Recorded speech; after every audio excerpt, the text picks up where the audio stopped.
येनाक्षरसमाम्नायमधिगम्य महेश्वरात् कृत्स्नं व्याकरणं प्रोक्तं तस्मै पाणिनये नमः। वाक्यकारं वररुचिं भाष्यकारं पतञ्जलिं पाणिनिं सूत्रकारं च प्रणतोऽस्मि मुनित्रयं नमस्कृत्य तदुक्तिः परिभाव्य च वैयाकरणसिद्धान्तकौमुदीयं विरच्यते।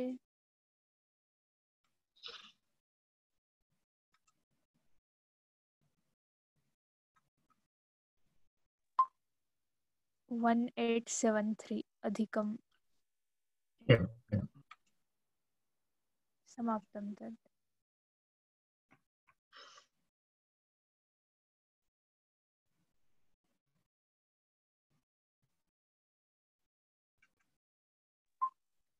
वन 1878 स एषां ग्रामणी। एवम् एवम्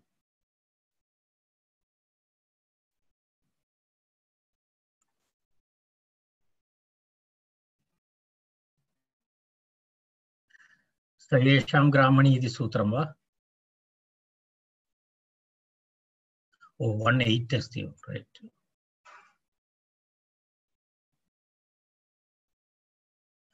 18 1878 78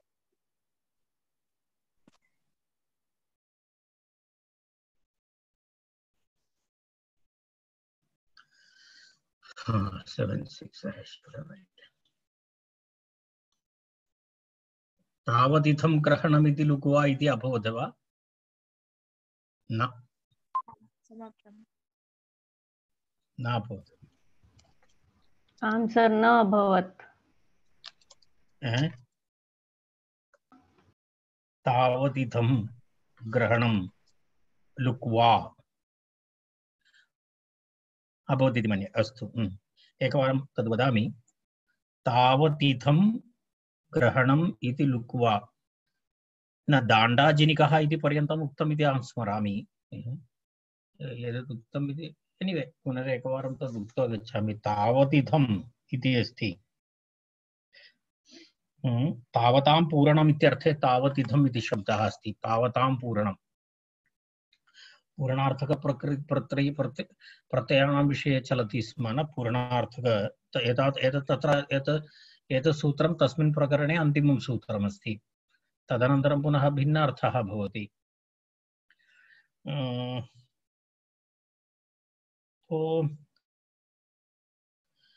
तावतां पूरणं तावदिथमिति पूर्णप्रत्ययान्तानां सामान्यनिर्देशः तावदिथमिति।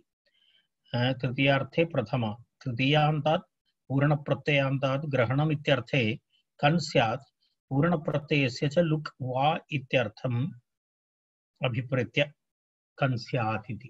कन् स्यात् पूर्णप्रत्ययस्य च लुक् वा इति सूत्रार्थः। मनोरमायां सूत्रार्थः किञ्चित् विस्तरेण दत्तः।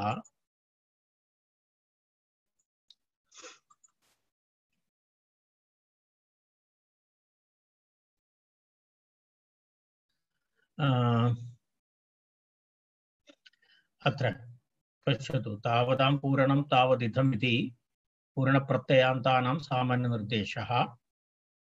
ग्रहणम् इति भावे लुटन्तम्। अस्तु तृतीय इतः सूत्रार्थः। तृतीयान्तात् पूर्णप्रत्ययान्तात् ग्रहणम् इत्यर्थे कन् इति लुक् वा इत्यर्थः। तत्र तृतीयान्तात् पूर्णप्रत्ययान्तात् किं भवति? कन् प्रत्ययः स्यात् इति ग्रहणम् इत्यर्थे कन् प्रत्ययः स्यात् इति एकम्। अनन्तरं पूर्णप्रत्ययस्य यदा तीय वा यत्किमपि तत्र पूर्णप्रत्ययः भवति तस्य लुक् भवति इत्यर्थः। यथा द्वितीयशब्दः तत्र दत्तः अस्ति। तत्र कथं भवति पश्यतु। तत्र द्वितीयकं द्विकं वा ग्रहणम् इत्येव दत्तस्य इति द्वितीयेन रूपेण ग्रहणम् इत्यर्थः। द्वितीयकं द्विकं वा ग्रहणं देवदत्तस्य इति तत्र वाक्यं दत्तमस्ति। यदा देवदत्तः किञ्चित् द्वितीयेन गृह्णाति इत्यर्थः। द्वितीयेन रूपेण ग्रहणम् सः एकं किमपि पठति तर्हि पठति चेत् द्वितीयवारं पठति चेत् तस्य ग्रहणं भवति इत्यर्थः, ग्रहणम् इत्यर्थः। तर्हि द्विकं देवदत्तस्य इत्युक्ते देवदत्तः द्विवारं पठनेन तस्य ग्रहणं भवति इत्यर्थः। तस्मिन् अर्थे द्विकम् अथवा द्वितीयकम् इति शब्दस्य प्रयोगः भवति। द्विकं वा तृतीयकं वा एवं तत्र द्वितीयकम् इति कन् प्रत्ययान्तः शब्दः, द्वितीयशब्दात् कन् भवति चेत् द्वितीयकम् इति शब्दः भवति। यदि तीयप्रत्ययस्य पूर्णप्रत्ययस्य विकल्पेन लुक् भवति चेत् द्वितीय इति तीय इति पूर्णप्रत्ययस्य लुक् भवति विकल्पेन। तर्हि द्वितीय इत्यस्मात् तीय गच्छति, तर्हि द्वि अनन्तरं क द्विका, एवं द्विकम् इति अपरं रूपं भवति। यदि पूर्णप्रत्ययस्य लुक्लोपे द्विकम् इति रूपं भवति, पूर्णप्रत्ययस्य लुक्लोप अभावपक्षे द्वितीयकम् इति रूपं भवति। उभयत्रापि कन् प्रत्ययः तु भवति, कन् प्रत्ययः उभयत्र भवति।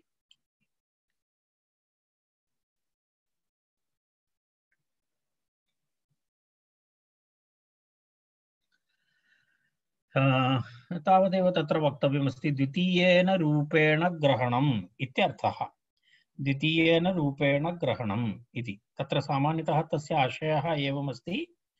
यदा एकवारं शृणोति, द्वितीयवारं यः शृणोति तदा देवदत्तस्य तावत् ग्रहणसामर्थ्यम् अस्ति। देवदत्तस्य ग्रहणं द्विकम् अथवा देवदत्तस्य ग्रहणं द्वितीयकम् इति तस्य आशयः।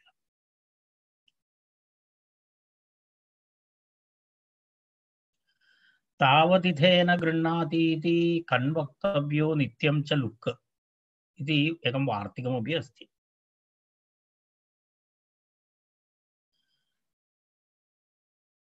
गृह्णाति गृहीता इत्यर्थे तृतीयान्त पूर्णार्थक प्रत्ययतः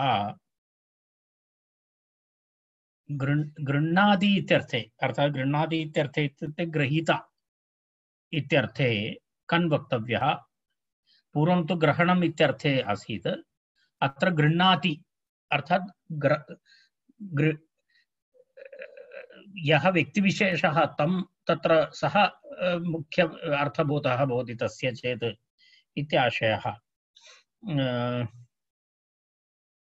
ग्रहणे अर्थे विहितं ग्रहीतरि न प्राप्नोति इति आरम्भः। ग्रहीतरि ग्रहीता पूर्वं ग्रहणम् इत्यर्थे आसीत्, वार्तिकं तु ग्रहीता इत्यर्थे भवति। तत्र तु किं नास्ति इति वदति। तावदिथेन गृह्णाति इति कन् वक्तव्यः, नित्यं च लुक्। तत्र वैकल्पिक लुक् नास्ति, नित्यं लुक् भवति। तदेव पश्यतु, षष्ठेन रूपेण गृह्णाति इति षट्को देवदत्तः।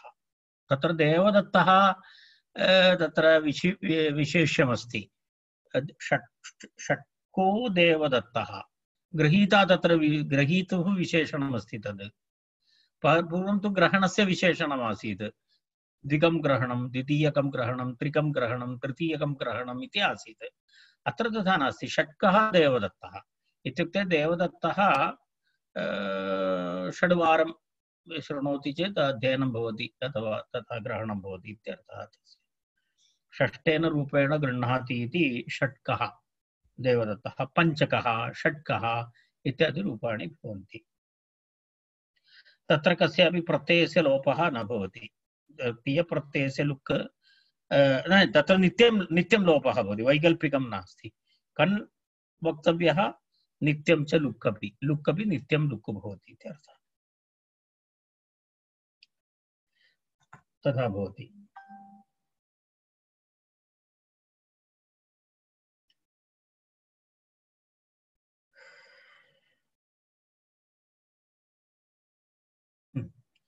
तावदेव एतत् वक्तव्यमासीत् तस्मिन् विषये। तदनन्तरं पुनः अग्रिमं सूत्रं स येषां ग्रामणी इति सूत्रमस्ति।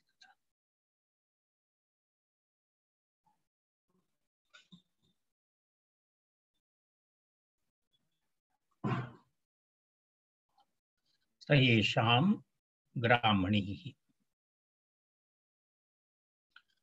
स येषां ग्रामणीः इत्यत्र ग्रामणी इति ग्राममुख्यः इत्यर्थः। ग्रामणी इत्युक्ते ग्रामं नयति इति ग्रामणी शब्दः।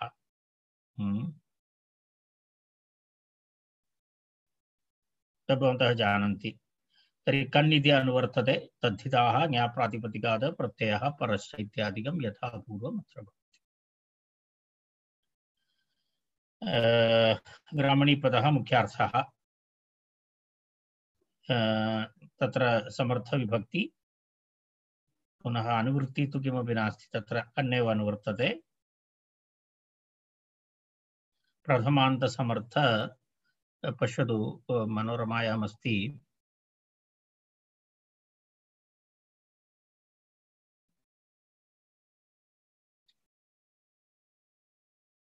ग्रामणी विशेषवाचकात् शब्दात् प्रथमान्तात् अस्ति इत्यर्थे कन् स्यात् इत्यर्थः। ग्रामणी विशेषवाचकात् शब्दात् प्रथमान्तात् अस्य इत्यर्थे कन् स्यात् इति सूत्रस्य अर्थः। देवदत्तः मुख्यः येषाम् इति देवदत्तकाः इति वदन्ति। कारणं ये जनाः, यः विभागः अस्ति, गणः अस्ति, तेषां मुख्यः देवदत्तः। तर्हि देवदत्तकाः ते देवदत्तकाः इति। देवदत्तः मुख्यः येषाम्। अतः ग्रामणी शब्दः मुख्यपर्यायः इति सूचितं तत्र। ग्रामणीर्नापिते पुंसि श्रेष्ठे ग्रामाधिपे त्रिषु इति अमरः। ग्रामणी शब्दस्य भिन्न भिन्न अर्थे प्रयोगः अस्ति। ग्रामणी इति नापितः इत्यर्थेपि अस्ति, श्रेष्ठे इत्यर्थे अस्ति, ग्रामाधिपे इति अस्ति, भिन्न भिन्न अर्थेषु प्रयोगः भवति। अत्र देवदत्तः ग्रामाधिपः इति स्यात्।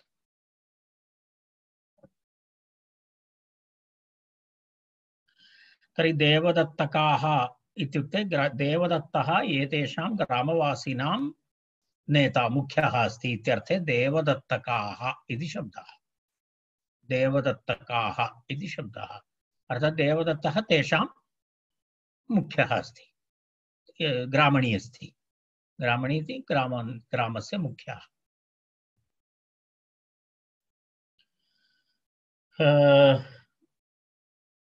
पश्यतु तत्र कथम् एतस्य किमपि नास्ति, प्रक्रिया इति तु किमपि नास्ति, तत्सर्वं पूर्वोक्तप्रकारेण देवदत्तशब्दात् कप् प्रत्ययः भवति, कन् प्रत्ययः भवति। देवदत्तक इति शब्दः बहुवचनमस्ति इति कृत्वा जस् प्रत्यये देवदत्तकाः इति रूपं भवति। एवमेवं त्वत्काः, एवं मक्काः इति। त्वत्काः इति कथं भवति? त्वत्काः इति त्वं येषां ग्रामणीः, त्वं येषां ग्रामणीः। अच्छा, इत्युक्ते भवान् अस्ति एतेषां ग्रामीणानां मुख्यः इत्यर्थे एते त्वत्काः, एते मक्काः इत्यादि प्रयोगाः। त्वत्काः इति, त्वत्काः इत्यस्य विग्रहवाक्यं मया उक्तं। त्वं येषां ग्रामणीः। अनन्तरं तत्र युष्मशब्दः, युष्मशब्दात् कन् प्रत्ययः भवति। तत्र प्रत्ययोत्तरपदयोश्च इति एकं सूत्रमस्ति। तेन सूत्रेण तत्र युष् अस्पर्यन्तस्य इति तत्र अस्ति खलु, मपर्यन्तस्य भागस्य युष्त्व आदेशः भवति। तर्हि त्वा अद् का, पुनः पूर्वरूपः त्वद् का, अपररूपे एकादेशः त्वत्क इति रूपं भवति। त्वत्क पूर्वं तु युष्मद् इति भवति, युष्मद् कन्, युष्म मपर्यन्त त्व इति आदेशः भवति। भवन्तः हलन्तपुल्लिकप्रकरणे युष्मशब्दस्य प्रक्रियां पश्यतु, तत्र एते नियमाः सन्ति।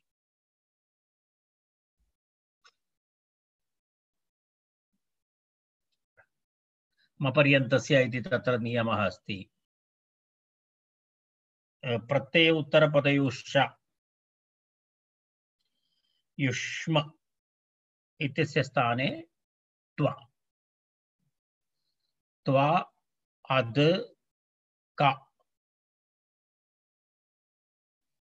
त्वा अद् का पररूपैकादेशः त्वद् का चर्त्वं दकारस्य चर्त्वं त्वक्का तावदेव अस्ति। बहुवचने जस् प्रत्यये त्वक्काः इति रूपं भवति।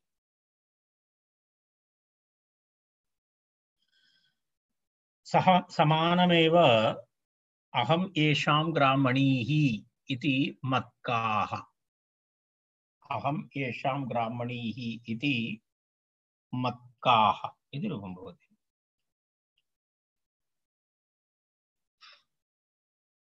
तावदेव अस्ति। शृङ्खलमस्य बन्धनं करभे इति अग्रिमं सूत्रम्।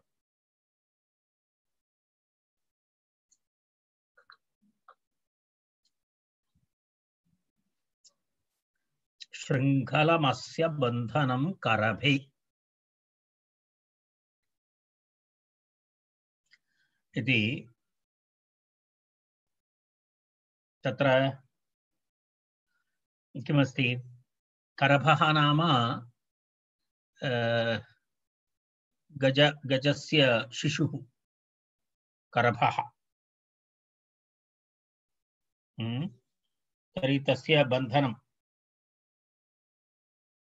तस्य बन्धनस्य कृते यद् उपयुज्यते तस्य शृङ्खला इति तदेक भवन्तः जानन्ति। शृङ्खलेन बद्धः शृङ्खलकः करभः इत्युक्ते शृङ्खलेन बद्धः करभः इति यावत्।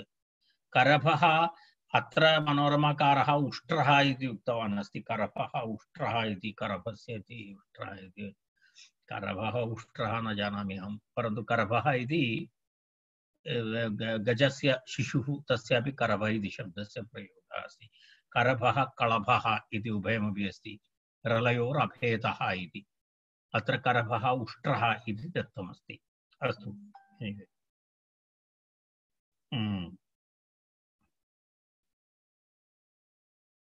द्वयमपि अस्ति। तर्हि करभस्य उष्ट्रमित्यपि अर्थः अस्ति। गजः गजः गजस्य शिशुः। तर्हि कथमस्ति तस्य आशयः? एवमस्ति। प्रथमासमर्थ सूत्रार्थं पश्यामः एकवारम्।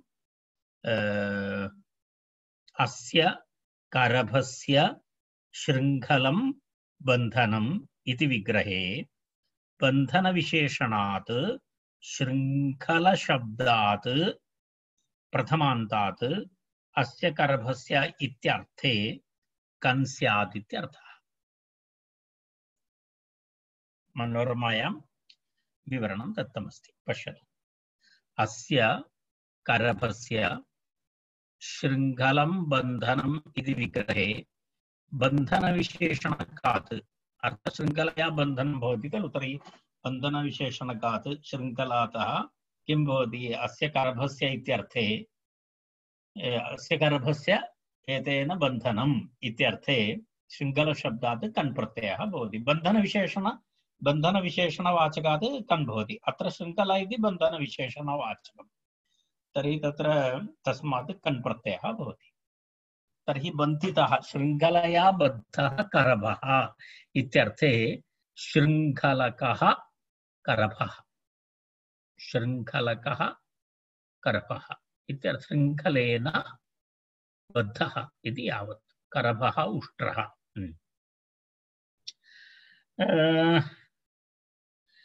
तत्र किमपि नास्ति, बहु दीर्घं विवरणम् अस्ति, परन्तु अर्थः स्पष्टः अस्ति। यः करभः तस्य शृङ्खलया बद्धः तर्हि तस्मिन् अर्थे कन् प्रत्ययः भवति। शृङ्खला शब्दात् शृङ्खलकः इति। अस्तु, तावदेव। तत्र अग्रे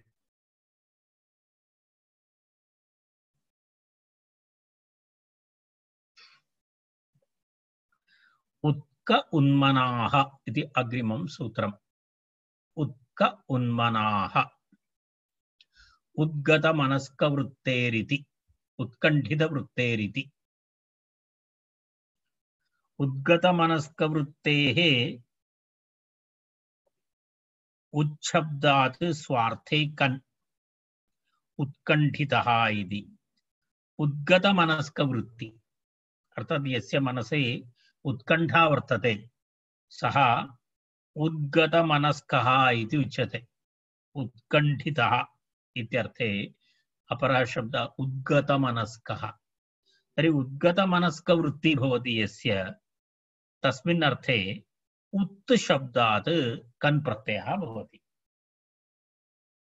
तर्हि उत्कः इति वदति उत्कः उत्कः इत्युक्ते उत्कण्ठितः इत्यर्थः उत्कः इत्यर्थे उत्कण्ठितः इति उद्गतमनस्कवृत्तेः इति उत्कण्ठितवृत्तेः इत्यर्थः उत्कण्ठितवृत्तेः इत्यर्थः किमपि नास्ति तत्र उद् इति उपसर्गः उद् इति उपसर्गात् स्वार्थे कन् प्रत्ययः भवति उदक उत्क इति रूपं भवति उत्क उत्क इति रूपं भवति उत्क इत्युक्ते उत्कण्ठितमनः यः उत्कण्ठितः उत्कण्ठितः यः उत्कः इति तत्र तावदेव तस्य किमपि नास्ति तत्र उत् इति निपातितः शब्दः अयं निपातितः शब्दः एषः उत्कः इति यत्र उत्सर्गात् साक्षात् प्रत्ययाः भवन्ति खलु ते सर्वे शब्दाः सामान्यतः निपातिताः शब्दाः भवन्ति तर्हि उत्कः इति निपातितः शब्दः यस्य मनः उदास भवति सः उत्कः परीक्षागति उदासः भवति उत्कः इति तादृश आवर्षं किमपि न पठति परीक्षां कृत्वा चिन्तितः भवति सः उत्कः इति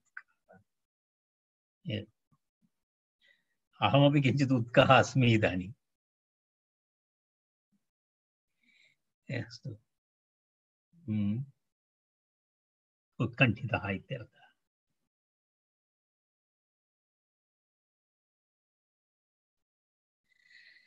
कालप्रयोजनाद् रोगे इति अस्ति कालप्रयोजनाद् रोगे इति कालप्रयोजन अनयोः समाहारद्वन्द्वः कालप्रयोजनम् इति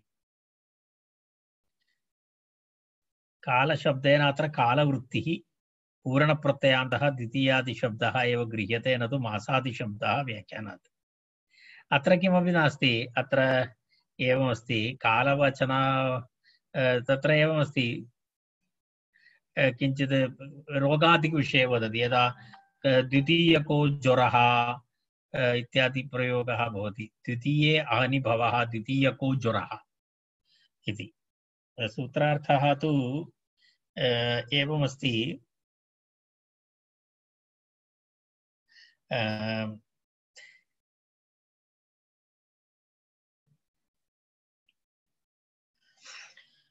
कालवाची शब्दः प्रयोजनवाची शब्दः प्रातिपदिकं तस्मात् रोगः अभिधेयः भवति तस्मात् कन् प्रत्ययः भवति इत्यर्थः कन् प्रत्ययः भवति इत्यर्थः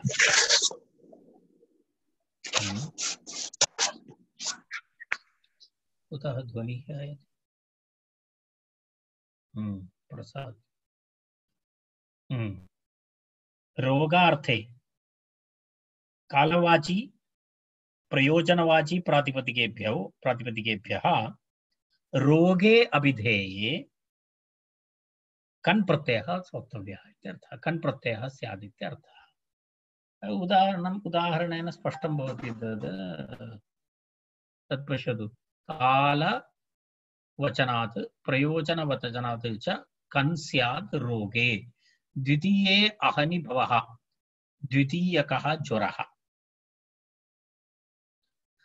प्रयोजनं कारणं रोगस्य फलं वा प्रयोजनं नाम कारणमस्ति कारणं रोगस्य फलं वा एतद्वयमपि प्रयोजनम् इत्यनेन उच्यते प्रयोजनं नाम कारणं रोगस्य अथवा फलं वा उभयमपि। तर्हि द्वितीये अहनिभवः द्वितीयको ज्वरः तथा इति कश्चन ज्वरः एवं भवति। अद्य प्रातःकाले ज्वरः आगतः, मध्याह्नपर्यन्तं ज्वरः गतः, अनन्तरं पुनः द्वितीयदिवसे पुनः ज्वरः भवति। तर्हि तादृशः ज्वरः आल्टर्नेट् डेस् मध्ये भवति। तादृशः ज्वरः द्वितीयकः ज्वरः इति वदति। कालः तत्र विषयः। द्वितीय अहनि भवः द्वितीयको ज्वरः इति। द्वितीयशब्दात् कन् प्रत्ययः भवति, द्वितीयकः इति रूपं भवति। पश्यतु, अपरं तु पश्यतु, विषपुष्पैः जनितः विषपुष्पकः। विषपुष्पकः विषपुष्पः भवति, कश्चन विषपुष्पं भवति, तेन ज्वरः भवति। तद् तस्य जघ्रणेन वा स्पर्शेन वा भवतु, कदाचित् ज्वरः भवितुमर्हति। तर्हि तत्र कारणम् इत्यर्थे भवति तद्। तर्हि तत्र विषपुष्पैः जनितः विषपुष्पकः ज्वरः, विषपुष्पकः ज्वरः इति भवति। काशपुष्पकः ज्वरः अस्ति, विषपुष्पकः ज्वरः अस्ति। किञ्चित् किं वदति सर्कण्ड वगैरे तादृश एवमस्ति खलु। किञ्चन पुष्पाणि भवन्ति, तत्र गत्वा हस्तं स्पर्शति अथवा किमपि स्पर्शः भवति चेत् पुनः तत्र ज्वरः भवितुमर्हति। तादृशपुष्पाणि सर्वं भवन्ति, विषपुष्पाणि भवन्ति, ततः ज्वरः भवति इति। एवं तृतीये अहनि भवति चेत् तृतीयकः ज्वरः इति भवति।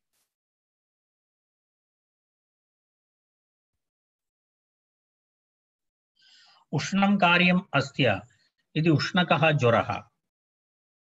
उष्णकः ज्वरः इति अस्ति, अर्थात् एषः ज्वरः एवमस्ति, बहु उष्णता भवति, बहु उष्णता भवति। तर्हि तादृशः ज्वरः उष्णं कार्यम् अस्य इति उष्णकः इति ज्वरः इति भवति। तस्य एवं फलमेवं भवति, बहु उष्णता भवति तेन ज्वरेण। तर्हि तादृशम् एवं भिन्न भिन्न उष्ण सर्वत्र कन् प्रत्ययः। विषपुष्पशब्दात् कप् प्रत्ययः कन् प्रत्ययः भवति विषपुष्पकः।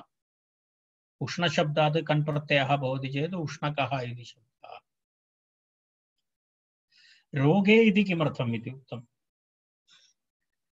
सर्वकालवाचकशब्दानां प्रयोगे तथा नास्ति। केवलं रोगे वाच्ये भवति चेत् रोगे अभिधेये एतद् भवति, अन्यत्र न भवति।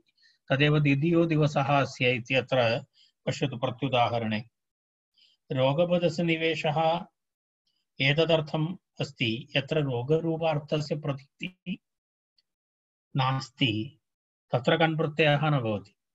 यदा द्वितीयः दिवसः अस्य, एतस्य द्वितीयः दिवसः इत्यर्थे तत्र रोगस्य प्रतीतिः नास्ति, तेन कारणेन तत्र कन् प्रत्ययः अपि नास्ति। यत्र रोगप्रतीतिः भवति तत्रैव कन् प्रत्ययः भवति, अन्यत्र नास्ति इत्यर्थः। द्वितीये अहनि भवः, सः रोगः भवति चेदेव द्वितीयकः शब्दः भवति। द्वितीये अहनि भवः यत्किमपि भवति तत्र कन् प्रत्ययः न भवति, तत्र न भवति। रोग अभिधेये तद्भवति।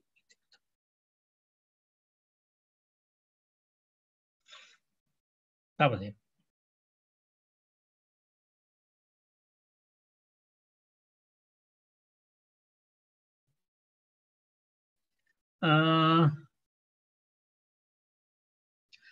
तदस्मिन् अन्नं प्रायेण संज्ञायाम् इति अग्रिमं सूत्रम्।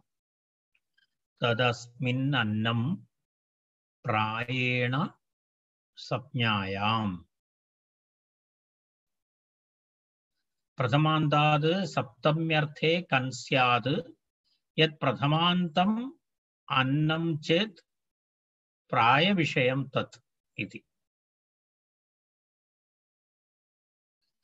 प्रायेण गुडापूपाः, प्रायेण अन्नमस्यां गुडापूपिका पौर्णमसी इति अस्ति। नामार्थे अस्ति संज्ञायां। प्रथमान्ताद् अन्नवाचकात् प्रथमान्तात् अन्नवाचकात् अस्मिन् इत्यर्थे तदस्मिन् अस्मिन्नस्ति इत्यर्थे अस्मिन् इत्यर्थे कन् स्यात् अन्नस्य बाहुल्ये गम्ये संज्ञायाम् इत्यर्थः। अन्नम् अधिकं भवति तस्मिन् दिने, अन्नम् अधिकं भवति तस्मिन् दिने इत्यर्थे गम्ये संज्ञायां पुनः किं भवति संज्ञायां पुनरेकवारं मनोरमायाम् अर्थः किञ्चित् इतोपि स्पष्टः अस्ति।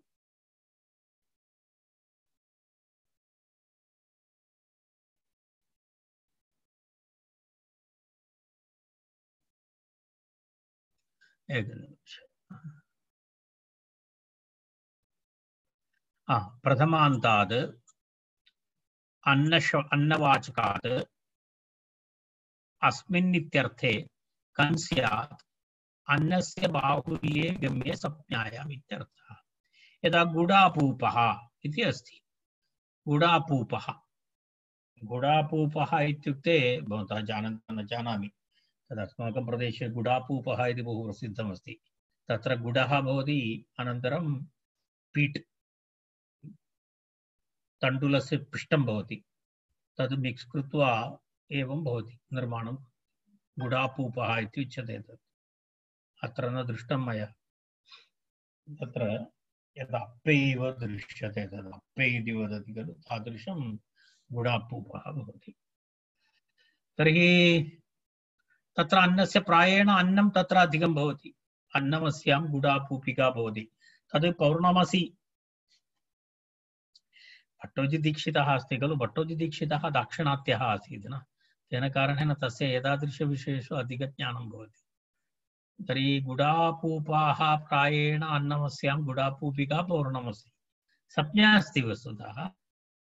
पौर्णमसि सा पौर्णमसि अस्ति, पौर्णमस्याः संज्ञा अस्ति तद् गुडापूपिका पौर्णमसि। गुडापूपिका पौर्णमसि किं तस्मिन् दिने तद् भवत्येव, तत् पौर्णमसि दिवसे गुडापूपिकायाः निर्माणं भवति। तेन कारणेन सा पौर्णमसि गुडापूपिका पौर्णमसि इति उच्यते। यदा भवति खलु, यदा भवतां साबुदाना व्रतमिव गुडापूपिका पौर्णमसि इति। तत्र गुडापूपिका इति शब्दः भवति। तत्र पश्यतु कथं भवति।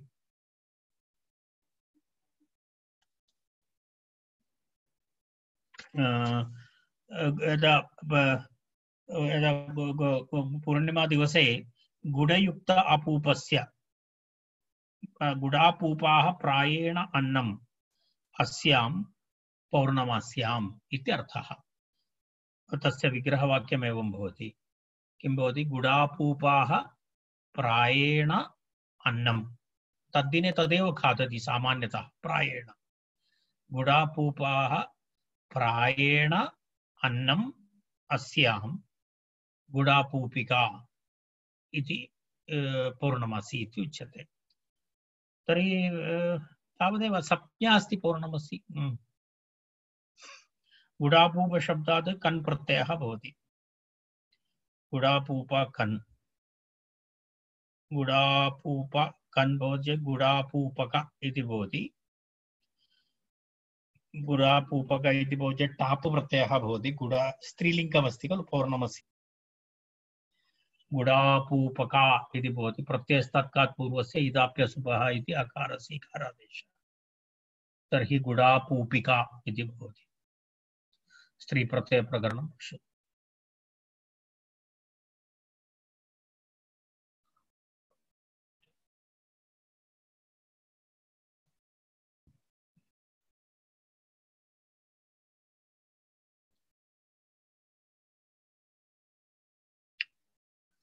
वटकेभ्य इनिर्वाच्यः, वटकेभ्यः इनिर्वाच्यः। यदा काचित् पौर्णमसि एवमस्ति, तद्दिने कदाचित् साम्बार् वडा अधिकं खादति स्म इति मन्ये। तर्हि वट इति अस्ति पश्यतु, वटकेभ्यः वटकं भवति, वटकम् इत्युक्ते वड एव, तद् वटकमेव तद् अस्माकं वटम् इति वट इति वदामः, दाल् वडा इति वयं वदामः। तत्र वटकशब्दस्य यदि भवति चेत् तत्र इनि भवति, तत्र क न भवति। वटकेभ्यः चेत् इनिर्वाच्यः। भवन्तः जानन्ति वा इति न जानामि, अस्माकं केरलेषु तमिळ्नाडुराज्येपि किञ्चित् अस्ति, हनुमत् मन्दिरेषु वटपूजा भवति, वटमाला भवति। हनुमत्मूर्तेः कण्ठे उडुद् तदुपयुज्य वडा भवति खलु, साम्बार् वडा इति वयं वदामः, तद् वडमाला करोति, तद् वडमाला करोति 108 अथवा 200 एक तत्र रस्सी मध्ये तद् वडा एवं करोति। तदनन्तरं हनुमतः कण्ठे स्थापयति, तत्र पूजा कृत्वा प्रसादरूपेण तद् दीयते, तत् प्रसादरूपेण वयं तद् स्वीकुर्मः इति अस्ति। वटमाला इति वदति, तद् वटमाला इति हनुमतः मुख्य पूजा अस्ति केरलेषु। तद् एवम् इष्टसिद्धिनिमित्तम् इति इष्टपूर्तिनिमित्तम् इति तथा पूजा भवति। हनुमतः प्रियम् अस्ति इति तत्र हनुमतः तत्र अस्माकं तत्रत्य हनुमान् अस्ति, अत्रत्य हनुमतः अहं न जानामि। प्रदेशानुसारं मानवानां रुचिभेदानुसारं भगवतः अपि रुचिभेदः। केरलस्य हनुमान् यत् खादति तदेव अत्रत्य हनुमान् खादेत् इति नास्ति, तद् मानवानां रुचिभेदः अस्ति, तदाधारेण देवतानामपि रुचिभेदः भवति। तर्हि वटमाला भवति, तत्र अहं तद् जानामि। तर्हि वटकेभ्यः इनिर्वाच्यः इति वटकशब्दात् भवति चेत् यदा यस्मिन् अमावासि निमित्तं यस्मिन् पौर्णमसी समये वटकं खादति इति अस्ति। वटकम् अन्नं मुख्यं, वटकाः प्रायेण अन्नम् अस्यां पौर्णमस्याम् इत्यर्थे कीदृशः शब्दः भवति, वटकिनी इति शब्दः भवति। वटकिनी इति इनि प्रत्ययः भवति, वटकिनी। वटकशब्दात् इनि प्रत्ययः भवति, वटक इन्न नीश नीप्, वटकिनी इति रूपम्। वटकिनी पौर्णमसि इति भवति। वटकशब्दात् इन वटकिन् नीप्, वटकिनी।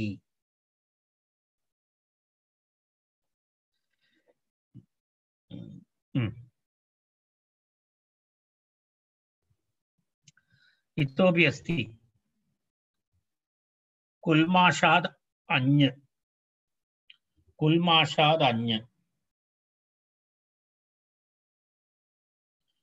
कुलत्थं प्रधानम् इति भवति न, कुल्माषः किमपि तत्र किं भवति, तद् मुख्यं भवति, कुलत्थम् इति वदति कन। स्याद्यवकस्तु कुल्माष चणको हरिमन्थक इत्यमरः। तत्र यव वा चणकः वा तेन यद् पिष्टं कृत्वा यत्किमपि निर्माणं करोति तद् कुल्माष इति तत्र तस्यैव। तर्हि कुल्माषाः प्रायेण अन्नम् अस्यां पौर्णमस्यां, तत्र तदर्थे अन्य प्रत्ययः भवति। कौल्माषी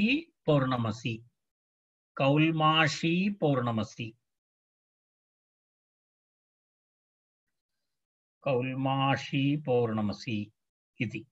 तर्हि कुल्माषाः प्रायेण अन्नम् अस्याम् इत्यर्थे कुल्माष शब्दात् अन्य प्रत्ययः भवति।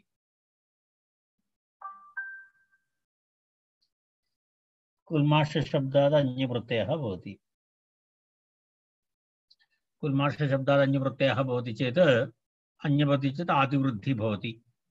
कौल्माष आ, कौल्माष नीप्, कौल्माषी ठिठामन्य मीप कौल्माशी इति रूपं भवति।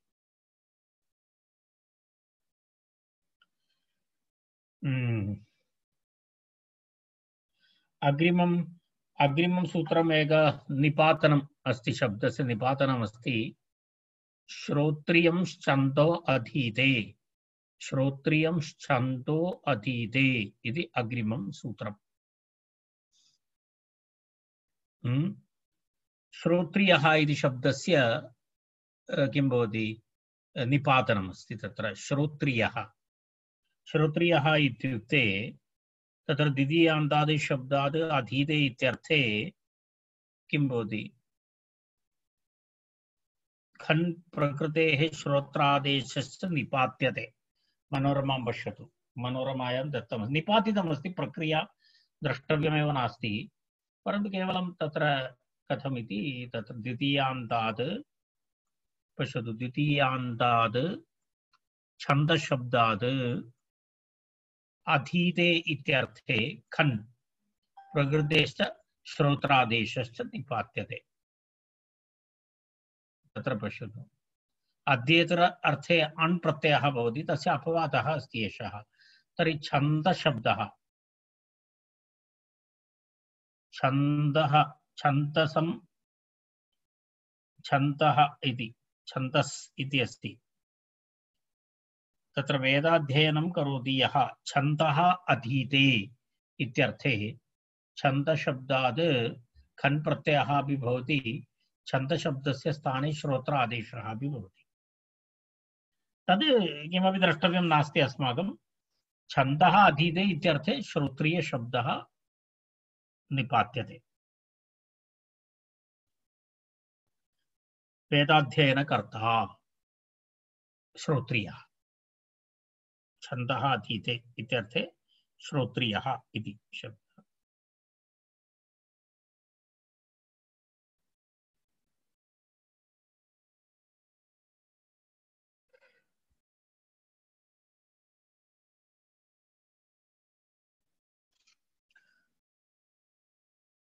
वा इत्यनुवृत्तेः छान्दसः, वा इत्यनुवृत्तेः छान्दसः इत्यपि उक्तं तत्र। तत्र तावदिदं ग्रहणम् इति लुक्वा इति सूत्रात् वा इति अनुवृत्ति भवति, तेन तत्र छन्दसि अण् प्रत्ययोऽपि भवितुम् अर्हति इति तत्र विकल्पः वैकल्पिकं भवति तत्र। अर्थात् खन् प्रत्ययः अत्र भवति, छन्दसि अण् प्रत्ययः अपि भवितुम् अर्हति। तत्र किं भवति, खन् प्रत्यय अण् प्रत्ययस्य बाधकः भवति। एतत् उभयमपि भवति, खन् प्रत्ययः अपि भवितुम् अर्हति, अण् प्रत्ययः अपि भवितुम् अर्हति इति वा इति अनुवृत्तिं कृत्वा। परन्तु किमपि अनुवृत्ति करोतु, किमपि करोतु, परन्तु रूपं तु श्रोत्रिय इत्येव भवति, निपातितः शब्दः। अस्तु नाम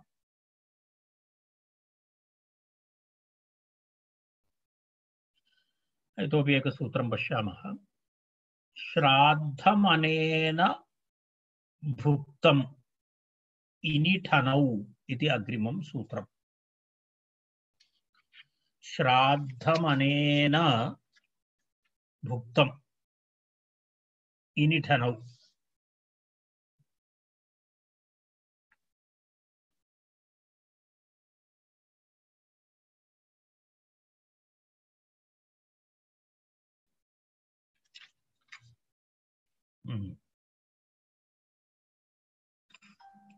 तत्र किमस्ति, श्राद्धं प्रथमान्तात् श्राद्धशब्दात् भुक्तम् अनेन इत्यर्थे इनि ठन् इति प्रत्ययद्वयं भवितुमर्हति।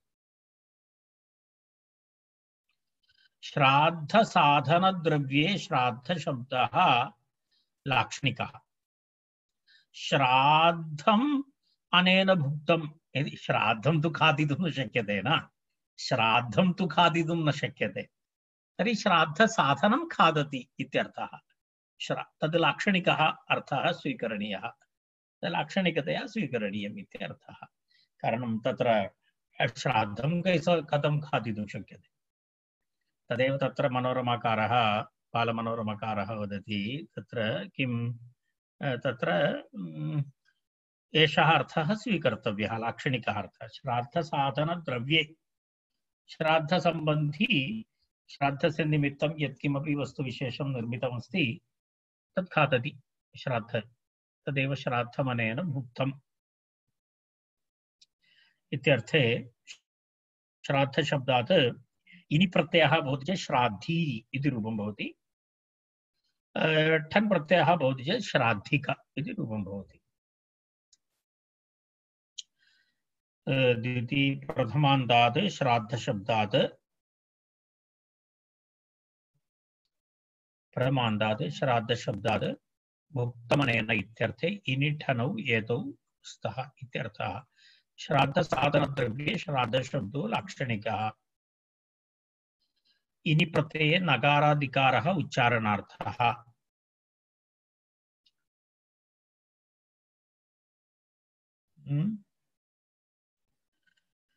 श्राद्धशब्दः श्राद्धशब्दात् इनि प्रत्ययः श्राद्ध इन्न श्राद्धिन् तथा विभक्तिकार्ये श्राद्धी इति नकारान्तशब्दः श्राद्धि श्राद्धिनौ श्राद्धिनः इति एवमेवं ठन् प्रत्ययः भवति चेत् ठस्य इकादेशः श्राद्ध इका यस्यति चेत् यकारलोपे श्राद्धिक सुप्रत्यये सर्गे श्राद्धभोजी इत्यर्थः श्राद्धनिमित्तं केचन वयं ब्राह्मणभोजनम् इत्यादिकं कुर्मः खलु यदा श्राद्धनिमित्तं भोक्तुम् आगच्छति यं कमपि आह्वयति भवान् आगत्य भोजनं करोतु श्राद्धमिति तदा तदेव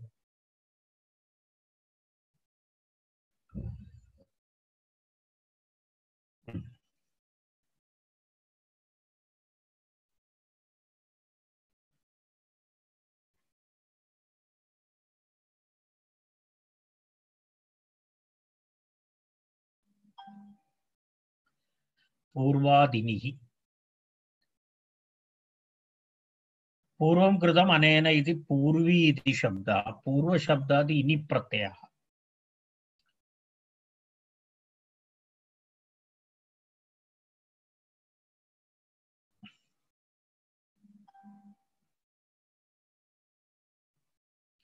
तत्र किं कृतं पूर्वमिति वयं न जानीमः पूर्वं कृतम् अनेन इति पूर्वी इति शब्दः किं कार्यं कृतम् एतेन पश्यतु तत्र एवमस्ति अनेन इति कर्तृतृतीयान्तम् अनुवर्तते कां क्रियां प्रति कर्ता इत्याकाङ्क्षायां भुक्तं पीतम् इत्यादि यत्किञ्चित् क्रियापदम् अध्याहार्यं सः किं कृतवान् कृतं पूर्वम् अनेन पूर्वं कृतम् अनेन इति पूर्वी परन्तु किं कृतं तर्हि भुक्तं वा पीतं वा इत्यादि तत्र अर्थः स्वीकरणीयः भवति कां क्रियां प्रति कर्ता इत्याकाङ्क्षायां भुक्तं पीतम् इत्यादि यत्किञ्चित् क्रियापदम् अध्याहार्यं तावदेव